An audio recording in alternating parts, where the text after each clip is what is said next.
The last time something like this happened, it changed the world for decades. And what I'm about to walk you through over the next 30 minutes might be the single most consequential military event you will witness in your lifetime. Because as of today, March 15th, 2026, the United States and Israel are actively at war with Iran. And this is not some theoretical conflict that analysts have been warning about for years. This is real. This is happening right now. Over 15,000 targets have been obliterated across Iranian territory. The supreme leader of Iran has been assassinated. 2,500 United States Marines are steaming toward the Persian Gulf aboard the USS Tripoli.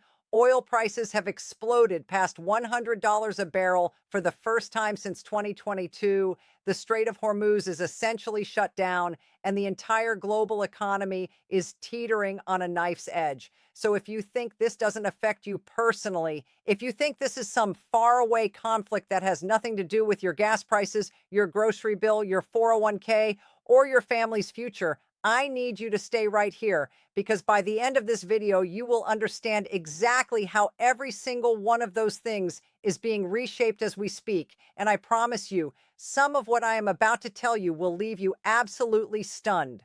Let me take you back to February 28th, 2026, the day the world changed. Because in order to understand the magnitude of what we are living through right now, you need to understand how we got here. And the story actually begins weeks before the first missile was launched, because in the weeks leading up to February 28th, indirect negotiations between the United States and Iran over a new nuclear agreement had collapsed, and the mediating Omani foreign minister had stated that significant progress was being made with Iran willing to make concessions. But President Trump said he was not thrilled with the talks and the diplomatic window slammed shut.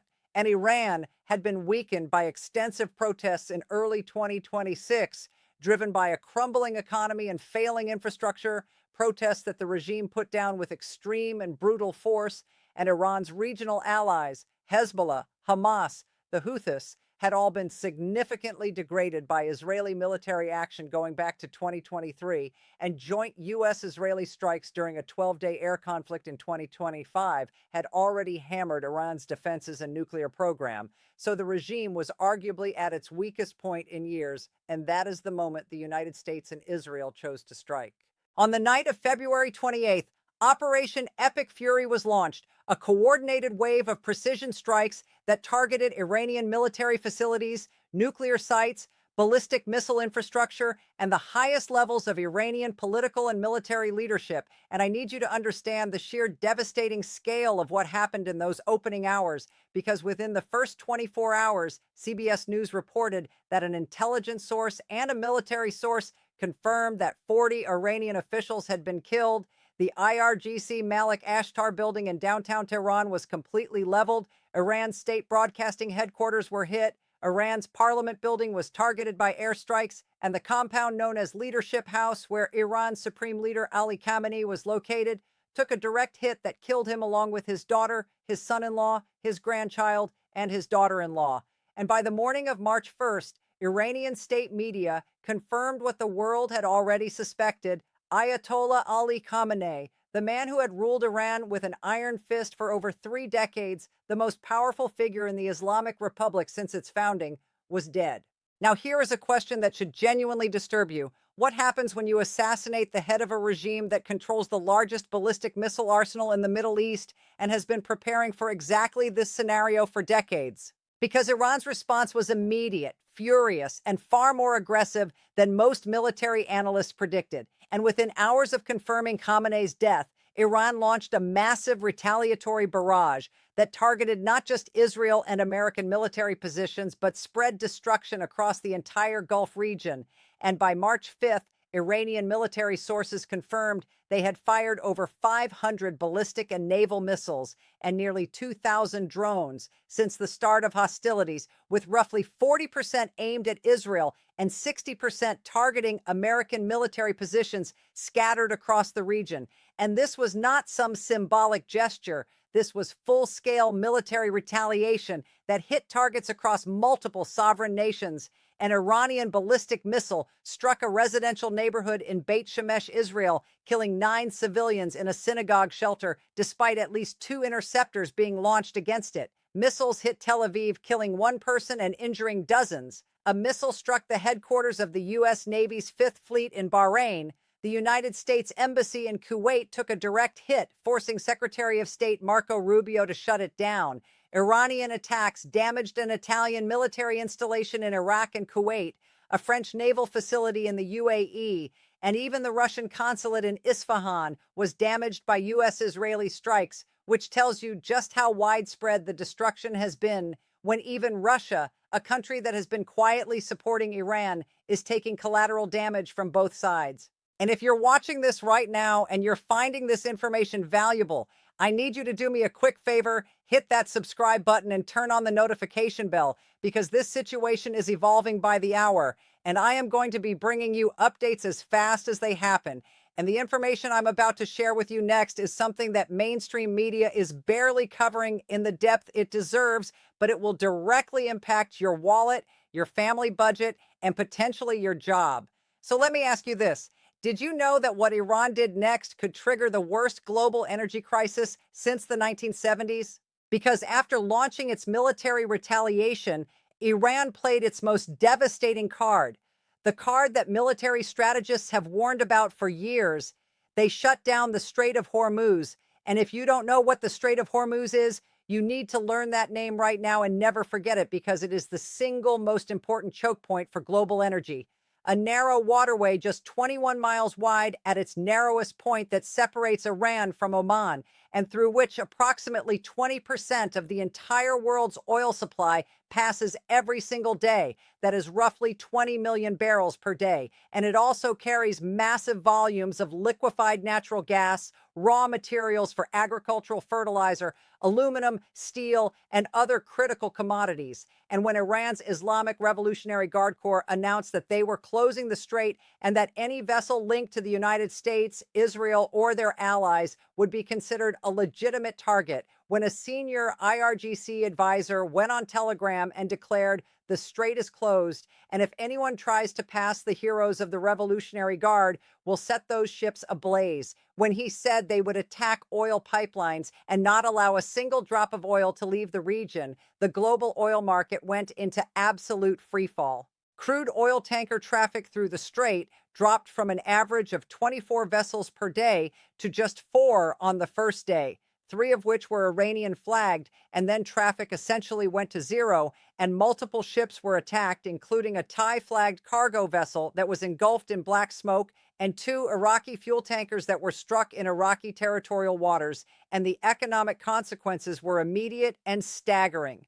And here's the question I want every single American watching this to think about right now. What happens to your life when 20% of the world's oil supply disappears overnight? Because Brent crude oil prices blew past $100 per barrel on March 8th for the first time in 4 years, surging all the way up to $126 per barrel at its peak. And the International Energy Agency has estimated that this war is cutting global oil supply by approximately 8 million barrels per day in March alone.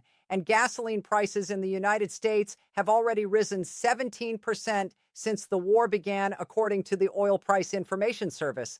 And in California, gas prices have blown past $5 per gallon. And analysts at Gulf Oil are warning that if the strait remains closed, we could be looking at diesel prices between $4.50 and $5 a gallon and gasoline at $4 or more across most of the country. And in response to the crisis, 32 IEA member nations unanimously agreed to release 400 million barrels from their emergency strategic reserves. But here's what nobody's telling you. 400 million barrels sounds like a lot until you realize that at global consumption rates of over 105 million barrels per day, that strategic release covers just 4 days of global consumption. It is a Band-Aid on a bullet wound. And Saudi Arabia has been forced to cut oil production by 20% after 2 offshore fields, including the massive Safania oil field, were shut down. And Qatar's state-run energy company, Qatar Energy, the world's largest producer of liquefied natural gas, was forced to halt LNG production after an Iranian drone attack. And Qatar had to deny Israeli media claims that it intentionally paused production to manipulate U.S. energy prices when the reality was that they were literally under attack. and the ripple effects are spreading through every corner of the American economy. Goldman Sachs has been scrambling to revise its economic models. The Energy Information Administration has raised its Brent crude forecast for 2026 from $58 a barrel to $79, which is their conservative estimate that assumes everything resolves relatively quickly. But Wall Street overnight suffered steep losses. Asian stock markets in Tokyo, Seoul, and Hong Kong opened sharply lower. And Axios reported that if the military situation doesn't change soon, it will create a moderate stagflationary drag on the U.S. economy and a substantial stagflationary impact on Europe and East Asia. And if oil prices spike substantially further, it would likely create a full recession in major oil importing nations and do meaningful damage to U.S. economic prospects. And the Federal Reserve is now trapped because persistently higher oil prices fuel inflation, which limits the scope for interest rate cuts that the economy desperately needs. And Treasury Secretary Scott Bessent admitted that the disruptions have already cost the United States $11 billion, and we are only 16 days into this conflict. If you're still watching, I want you to drop a comment right now telling me how much you're already paying for gas in your area, because I want to get a real-time picture of how this is affecting everyday Americans from coast to coast. And make sure you share this video with anyone you know who is wondering why everything is suddenly getting more expensive, because the answer is playing out in real time in the waters of the Persian Gulf. Now, let me bring you to the military escalation this past week, because the scale of what the Pentagon has unleashed is almost difficult to comprehend. On March 13th, Defense Secretary Pete Hegseth confirmed that the United States has now struck more than 15,000 targets inside Iran since February 28th.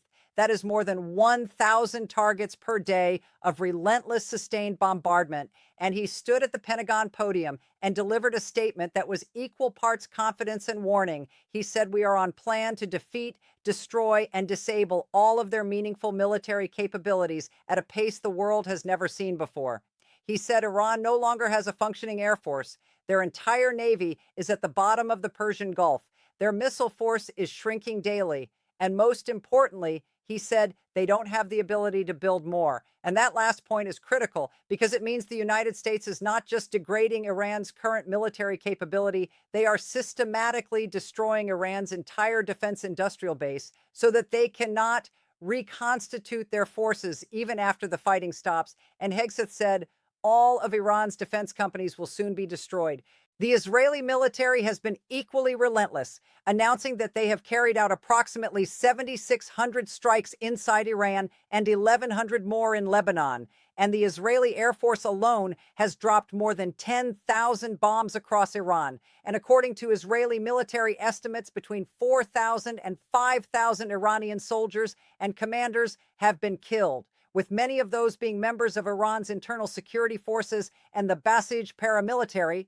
And the Henga Organization for Human Rights estimates the military death toll is even higher at over 4,400 confirmed dead. But here is a question that should keep every American up at night. What does it mean when the President of the United States bombs a sovereign nation's most critical economic asset and then publicly warns he could go further? Because on March 14th, President Trump announced that American forces had totally obliterated military targets on Karg Island, which is the crown jewel of Iran's oil economy, a small island in the Persian Gulf through which approximately 90% of Iran's crude oil exports flow. And CENTCOM confirmed that U.S. forces struck more than 90 Iranian military targets on the island while deliberately preserving the oil infrastructure. And Trump posted that for reasons of decency, he chose not to wipe out the oil infrastructure, but the threat was unmistakable. He said if Iran does anything that stops the flow of oil within the Strait of Hormuz, they will be hit 20 times harder than they have been hit thus far. And Iran immediately responded by warning that any attack on its energy facilities would trigger retaliation against every piece of oil infrastructure in the entire region, which would be an economic apocalypse of almost unimaginable proportions. And this brings us to the Marine deployment that is making military analysts very nervous. On March 13th, the Pentagon confirmed that Defense Secretary Hegseth approved the deployment of the 31st Marine Expeditionary Unit, approximately 2,500 Marines aboard 3 U.S. Navy amphibious ships, including the amphibious assault ship USS Tripoli, which was previously homeported in San Diego and is now based in Japan. And these Marines are currently steaming from the Pacific toward the Middle East. And this is not just any routine deployment. This Marine Expeditionary Unit includes a squadron of F-35 stealth fighter jets and a squadron of MV-22 Osprey tilt-rotor aircraft, and they are specifically designed and trained for rapid response combat operations, including amphibious landings, embassy security, civilian evacuations, and direct combat deployments. And while Pentagon officials have been careful not to specify the exact mission, the Wall Street Journal reported that the total deployment could include up to 5,000 Marines and sailors, and the defense editor at The Economist described the deployment of such a large Marine force as a key indicator of a potential ground operation. And Steve Bannon, Trump's former chief strategist, said on his War Room podcast that deploying this kind of military force sends a signal to Iran, but it also sends a signal to the American people that this is a major escalation. Trump has said publicly that he is nowhere near sending troops into Iran, but Axios has reported that his administration has been privately discussing limited special operations missions inside Iranian territory, including a possible commando raid on Iran's nuclear sites to confiscate or sabotage its uranium supply, and a plan to potentially occupy Karg Island to control Iran's oil exports. And earlier this week, the U.S. Navy already had 12 ships, including the aircraft carrier USS Abraham Lincoln, and 8 destroyers operating in the Arabian Sea. Now, I need you to think about this question because it reveals the terrifying scope of what is unfolding across the region. How does a conflict that was pitched as a targeted military operation spiral into what some analysts are now calling the largest disruption to global energy supply in the history of the modern oil market? Because this war has spread far beyond Iran's borders in ways that are affecting millions of innocent civilians across multiple countries. Iranian drones and missiles have struck Dubai International Airport and damaged hotels in the UAE, including hitting the Dubai Creek Harbor Tower. Attacks on Saudi Arabia have damaged oil infrastructure, including the Ras Tanura refinery, and shut down offshore oil fields. Missile strikes in Bahrain have killed civilians, including a woman in a residential building in the capital, Manama. Attacks in Kuwait have damaged the international airport's radar system and killed a young girl from shrapnel injuries and killed 2 fire officers responding to the attacks. Qatar was forced to temporarily close its entire airspace and evacuated parts of Education City after intercepting incoming missiles. And Australia has ordered all non-essential officials to leave the UAE and Israel and is urging citizens to evacuate the Middle East entirely while it is still safe to do so. The new Supreme Leader Mojtaba Khamenei, who was elected on March 8th to replace his assassinated father, has issued his first public statement warning that attacks on Israel and U.S. military assets will continue unless all bases hosting American forces in the region are closed. And Defense Secretary Hegseth has claimed that the new Supreme Leader is wounded and likely disfigured from the original strikes that killed his father. And the State Department has offered a $10 million reward for information about his whereabouts and those of other top Iranian officials. Iran's foreign ministry has acknowledged that the military has lost control over several units that are now operating according to old standing instructions, which is a deeply alarming admission because it means there are Iranian military elements operating independently without centralized command and control. And the IRGC has warned that opponents could face repression even more brutal than the January crackdown when over 36,000 Iranians were killed by security forces during just 2 days of suppressing nationwide protests.